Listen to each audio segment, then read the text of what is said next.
Welcome to my channel. My name is Natalie, and today we're going to dig into the story of how I was able to move across the country by myself at the age of 19 after just graduating high school a month prior, literally with nothing but myself and whatever I had, clothes, electronics in my car, and I did it in 2 days, and it was such a wild journey.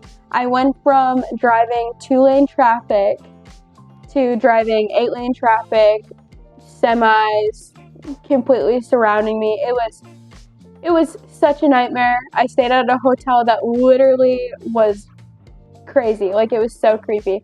If you hear some in the background, I have 3 dogs currently, so that's probably what you hear. I do live right next to an air station, a military air station, so if you hear some weird thundering noise, it's from the airplanes. I do have my little puppy here in this gate here. His name is Simba. He's a golden retriever. So if you see him jump up, yeah. But without further ado, let's get into the video. Okay, so the reason why I wanted to move across the country is basically super simple. I was in a relationship with someone. His name was Mason. We are still currently together. And he decided to join the military. He joined the Marine Corps in August of 2022. He graduated in May of 2022.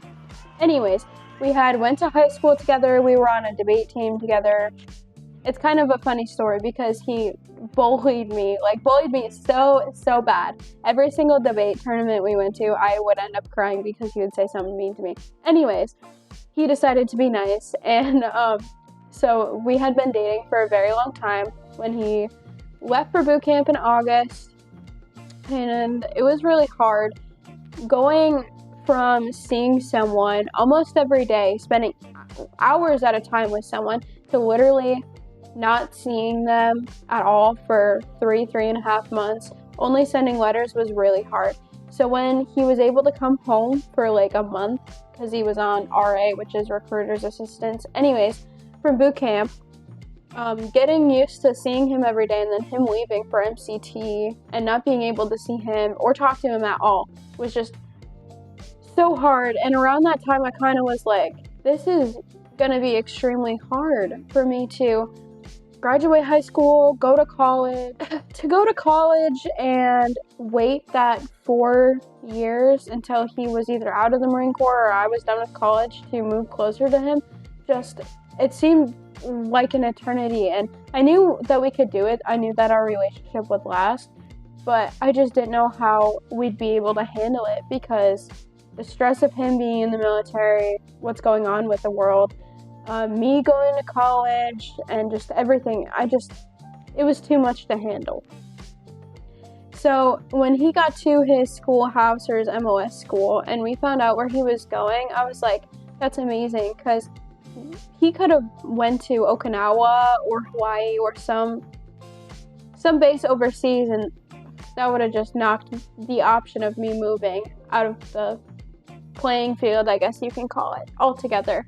So when he got Cherry Point, North Carolina, we were just kind of ecstatic because we're like, okay, this is doable. We can do this, but we have to plan. So yeah, that's why I wanted to move out here. Okay, next, Mason and I planned how I was going to move. So we knew that I would have to drive because we both needed 2 cars, so I was able to work and he was able to go to work, what have you. And we had to look at housing and figure out how we were going to afford to move. So I had just graduated high school and I had all of my graduation money, and so I saved it. I literally didn't spend a single penny, and I was working a job at the time. Literally for 3 months, didn't spend a single penny, and unless it was gas and stuff like that. But just saved all of that money together because I knew that drive was going to be expensive as far as gas and stuff. And of course, when you get an apartment or a house, you want to furnish it. So I was like, okay, keeping that in mind. So I just worked. I think every day after school, I went to work, and I was a cheer, gymnastics, tumbling coach, whatever you want to call it. And weekend competitions, I would go and get paid and what have you. But I worked and I saved that money, which was so hard because all I wanted to do was purchase new clothes, because of course summer is coming up, and I was going to be in a different place. So I just saved up all of that money. Now, as far as housing, because he is in the military, we can't just live anywhere. They either give you like a list of housing options, or you can live what's considered off base, which is regular civilian housing, but it comes with stipulations and rules. So we decided to live technically on off base, whatever you want to call it. It's off base technically, but it's still military housing. So it's on off base. So we chose that. And so he had to go and do the paperwork, because it's the military. They have paperwork for literally everything. And we didn't know how long it was going to take. He said it could take anywhere from 2 weeks to 6 months. So we were kind of leaning towards the 6 month side, just because it was the summer and a lot of people decided to get stationed there, I guess. So yeah, we just figured it was going to be 6 months. I'm like, oh, perfect. I have all of this time to save up. And when I got a call from him one day, and he had just gotten to Cherry Point, and he goes, hey, our house is going to be ready in like 2.5 weeks. And I'm like, what? Like, that's crazy. And so I'm like, is there any way like you could go there and then I can stay here and work during the summer and then move on? And he's like, no, like the housing people have to see you here, otherwise he can't move out of the Bear. So I was like, crap, like I gotta figure out how I'm gonna do all of this and fit everything into 2.5 weeks plus driving out there. First thing I did, as soon as I got off that phone call, I was like, okay, routes, fastest, like safest, traffic, and construction, which of course there's construction freaking everywhere. It was just such a nightmare, and we had to move so fast. Okay, so from that phone call, it was go time. Like, I mean, figuring out everything. The first thing I did is I went through my closet, because I had stuff that I had worn from, grade school still in there, and I was like, okay, obviously I'm not going to wear that anymore. 19, I'm not 10, 8 anymore. So I threw that stuff out. I went to Walmart, I think, some cheap store, and I got a few of the necessities like new underwear, bras, stuff like that, socks. And I loaded all of my clothes that I had into 2 garbage bags, which was extremely hard because I found out that I have way more clothes than what I needed at the time. So I did that, and then I went through all of my possessions and I got rid of so much, like probably 3 garbage bags worth. I had dropped 2 garbage bags off at the Salvation Army, and then I just threw the rest because no one would have wanted it. Even now, I still have stuff at my mom's house back in South Dakota that I have yet to go through.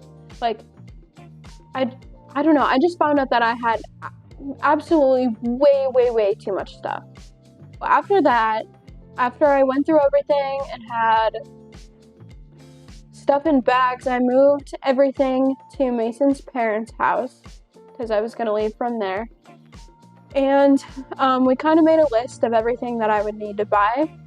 So I went to the dollar store, Walmart, Target, some other stores, and I got like cleaning products, trash bags, laundry detergent, stuff like that, just so when we moved in that we wouldn't have to go running to Walmart right away.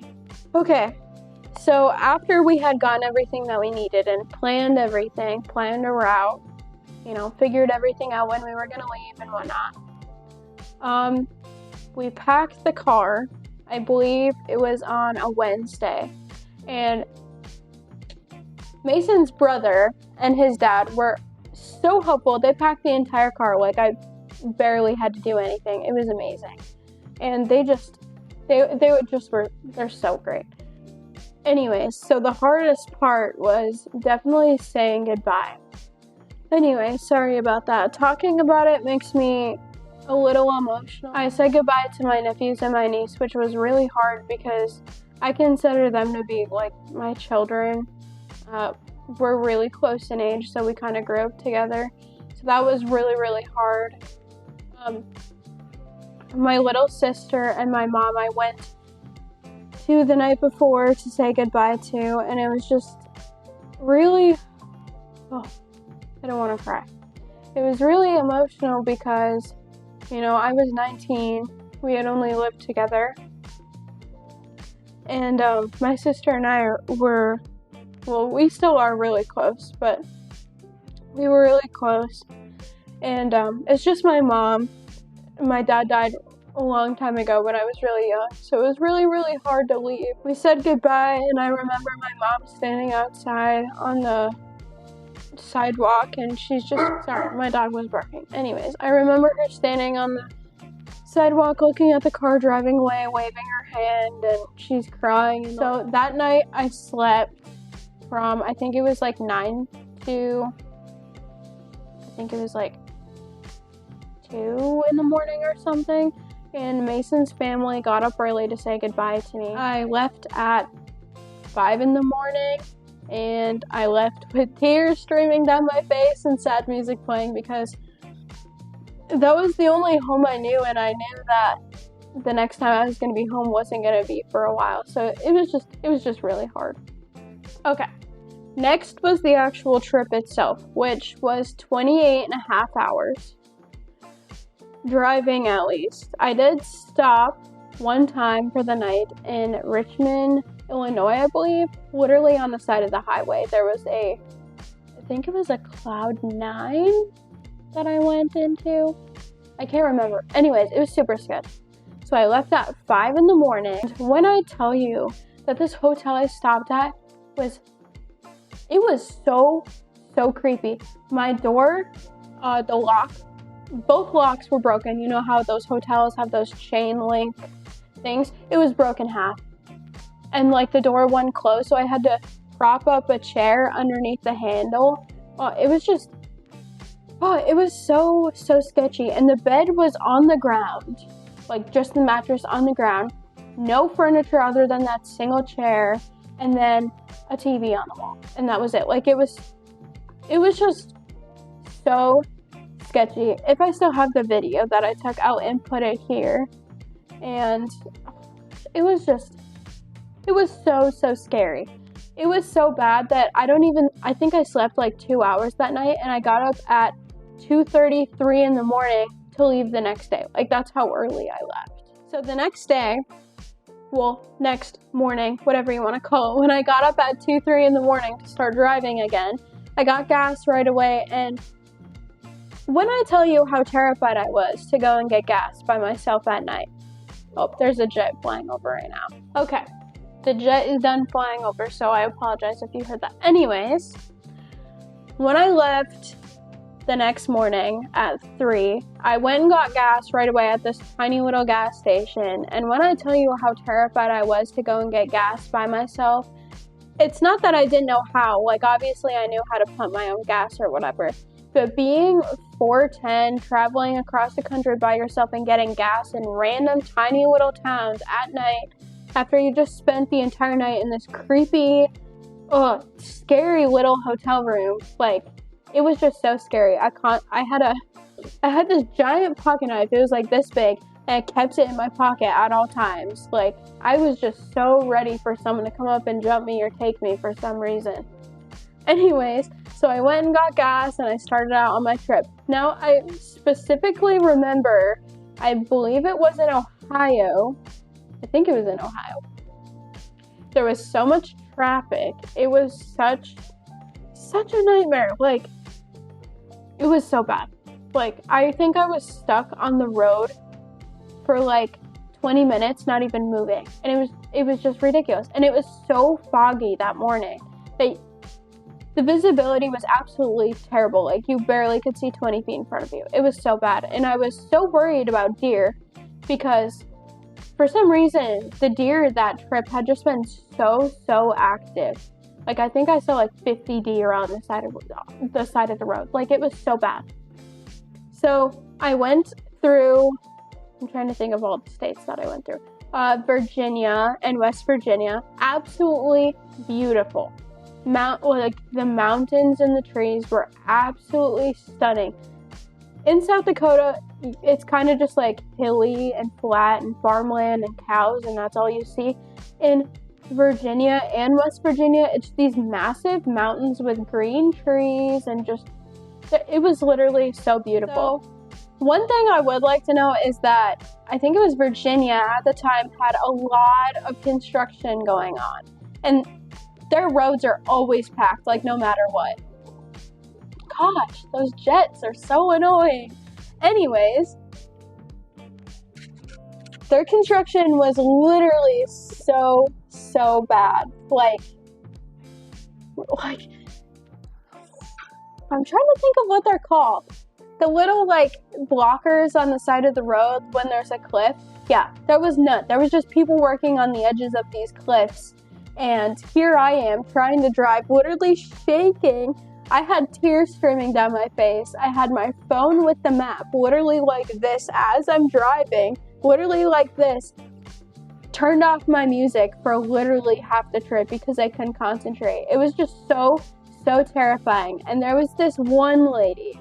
We were on one of these cliffs with no edges, nothing to stop you if you go off, you're just dead.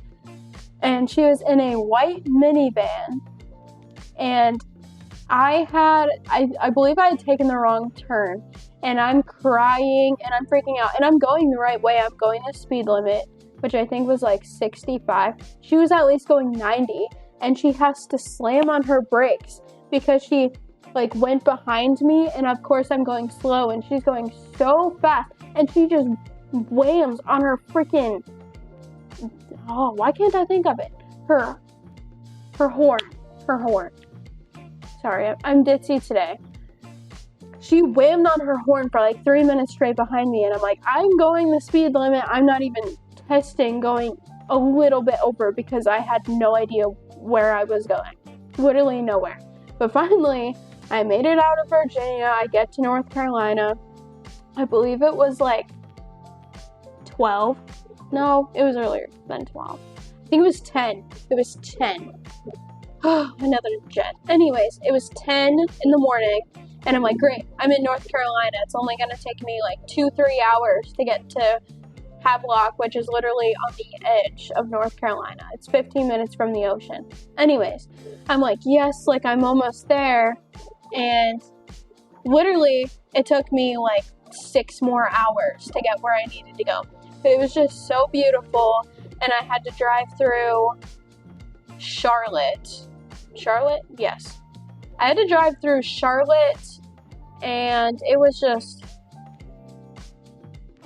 it reminded me of kind of like what you see in New York, bumper to bumper traffic, and it was just so bad. I'd never ever want to do it again because the anxiety it gave me was so bad, like tears just the entire time, me freaking out, me being by myself. And thankfully I didn't have to stop for gas in Charlotte, but I made it to Raleigh, which is like another decent sized town, nowhere near Charlotte, but a lot bigger than the town I'm from. And I got gas.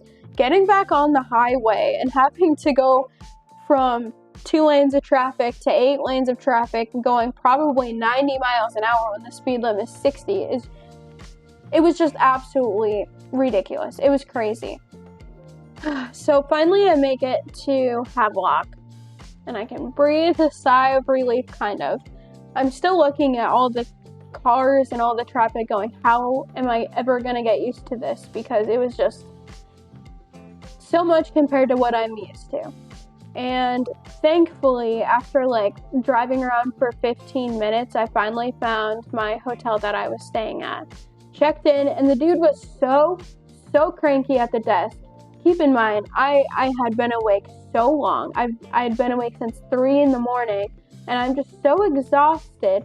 The day before was so mentally and somehow physically exhausting, even though I've been sitting in a car. Like, I was just so tired and ready to take a nap and get to my hotel room. And so when I walk up to the desk, he's like, why are you here? And I'm like, I'm here to check in. And he goes, no, you're not. And I'm like, excuse me? Like, yes, I am. But of course he didn't believe my age. I think it has to do something with the height. But anyways, I give him my ID, I get checked in. And so I text Mason and I'm like, hey, I'm here. When are you going to be here? And he's like, oh, I'm not going to be there until like 7 at night. And I'm like, oh, beautiful. So I just get to sit here by myself. But it was really okay. I ended up getting to have a little bit of a nap, or I tried to nap. I don't think I actually napped. I just kind of laid there with my eyes closed because I was so excited to see Mason again. Even though it had been like a month since I had seen him because he came home for my graduation. But finally, he gives me the text. He's like, oh, by the way, I'm on my way. And I jump out of bed. Sorry, I don't mean to shake the camera. I jump out of bed, put on a full face of makeup, change into cuter clothes because I just looked like a bum. And he brought me Cookout, which if you don't live in the South, you don't really know what it is. But it's like a cheap restaurant that has really greasy food. With someone with no gallbladder, it doesn't really work that well. But anyways, it was pretty good.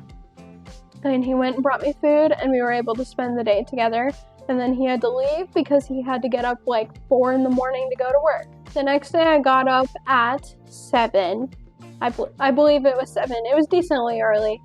Did a full face of makeup, put on, I think it was like leggings and a t-shirt because it's so humid and so hot in North Carolina. No one talks about it. It is just so ridiculous, especially for someone with curly hair. It was not good. My hair looked like a lion's mane for like the first 3 months that I moved in there. Anyways, curled my hair. I even put on lashes. Like it was a whole big deal. Had my car all packed up. You know, I had a little suitcase for that one night that I stayed. Had my car all packed up, ready to go, ready to move in. And so I leave my hotel, I check out of it. I park in this random parking lot. And I call Mason and I'm like, hey, like, I'm ready to move in. Like, are you ready to meet me? And he's like, oh no, we can only do that at 3. And it was like 8 in the morning. And I was like, oh, like, what am I going to do until then? So instead of like, you know, going shopping and stuff, I literally sat in the parking lot of this random business. I did not want to waste gas, so I literally sweated so bad. It was so bad. Anyways, so finally 3 rolls around. Mason and I drive together to where the house is, and it's not really a house. It's like a duplex kind of. It's connected to another house, and it's in this community, and all of the houses look literally the same. One thing that I do really, really like though is our backyard, which is right out there. We have a giant pool in there. Anyways, and we did a little tour of the house. She was super, super sweet old lady. So sweet. And she was like, oh, do you like it? Like, we can go look at other houses. And I was like, absolutely not. We're moving in right now. Mason signed a few papers. I signed, I think, my name 1 time. And we went to the car and literally just started unloading stuff into the empty living room because I was like, I cannot do this. So we unloaded everything. I think we got some food, brought it back, sat on the ground and ate it, and then went upstairs and blew up the air mattress because, of course, we didn't have a mattress at the time. And we passed out. And that was a Friday. Yeah, that was a Friday. So Mason didn't have to work on Saturday, I think. So Mason actually did have to work. I just checked my little notes. Anyways, Mason had to work on Saturday for a little bit. So while he was at work, I ran around the house like a mad woman. I cleaned, I scrubbed the floors, which were absolutely so nasty. Scrubbed both bathrooms, vacuumed, did all the things. Just because, I don't know. I don't really trust the people that clean before me. Anyways, I like to know things are clean. And I ran around the house. I ran around the house, putting everything away. And by the time he was home, I literally had all of our stuff moved in because we had nothing. Like literally clothes and kitchen stuff, and that was it. So I had everything moved in by the time he got home. And I think he was so grateful because he had just worked.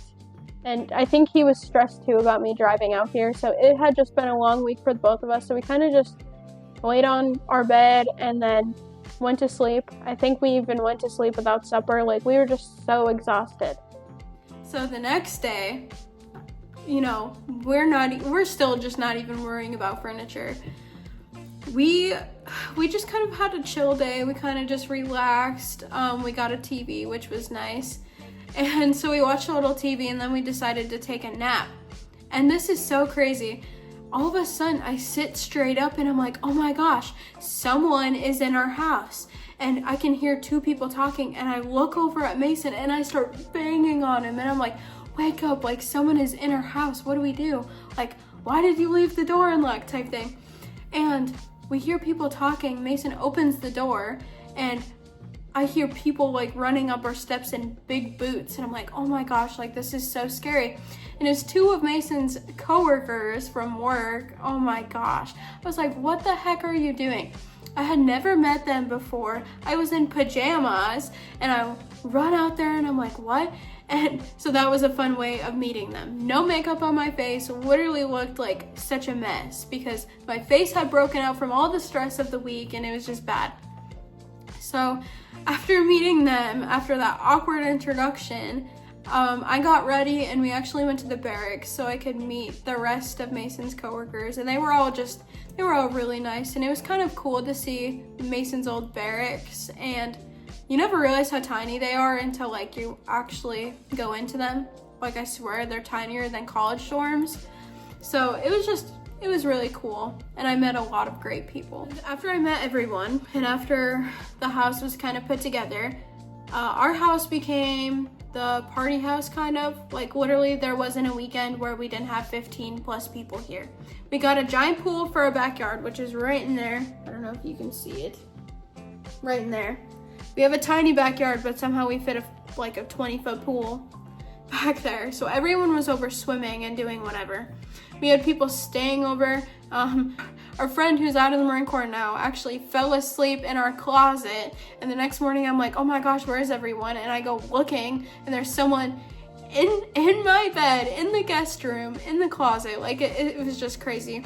And that obviously became old very fast because I was so sick of deep cleaning my house and my furniture after every weekend because, you know, there's spilled drinks and spilled food, and, you know, it got quite old. So now we rarely have get-togethers, but people still come over and hang out just because I think they get sick of their barracks, but yeah. So that's the end of this video. Thank you so much for watching. I hope you learned something from this video. If you yourself are traveling across the country by yourself, or you're moving out at 19, I hope you learn from my mistakes so it can be easier on you. Thank you so much for watching. Like, subscribe. It'd be amazing if you would subscribe. If you have any questions or if you have any suggestions on future videos, please comment them. And thank you so much for watching. I hope you all have an amazing day. See you next time. Bye.